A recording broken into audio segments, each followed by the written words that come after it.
పద్దు, విక్కీల పెళ్లి రోజుని గ్రాండ్గా సెలబ్రేట్ చేస్తారు. ఇంతలో విక్కీ బాబాయ్ అయితే, విక్కీ, రాజు కావ్య వాళ్ళు వస్తారన్నావు, ఏరి ఇంకా రాలేదేంటి, కనిపించలేదు అని చెప్పి అడుగుతూ ఉంటాడు. దానికి విక్రమాదిత్య అయితే, రాజు అంటే టైమింగ్, టైమింగ్ అంటే రాజు, ఈ పాటికి వచ్చేసే ఉంటారు అని చెప్పి విక్రమాదిత్య అంటూ ఉంటాడు.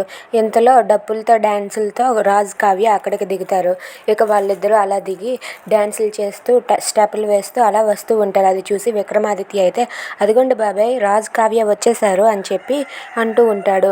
ఇక విక్కీ రాజ్ని కలుస్తూ హాయ్ బ్రో అని చెప్తాడు. ఇక పద్మావతి అయితే కావ్యాన్ని కలిసి హాయ్ అక్క, ఎలా ఉన్నావు అని చెప్పి వాళ్ళిద్దరూ అలా పలకరించుకుంటూ ఉంటారు. ఇక రాజ్ కావ్య వాళ్ళిద్దరూ అయితే పద్దు, విక్కీల పెళ్లి రోజుని చాలా గ్రాండ్గా సెలబ్రేట్ చేస్తారు.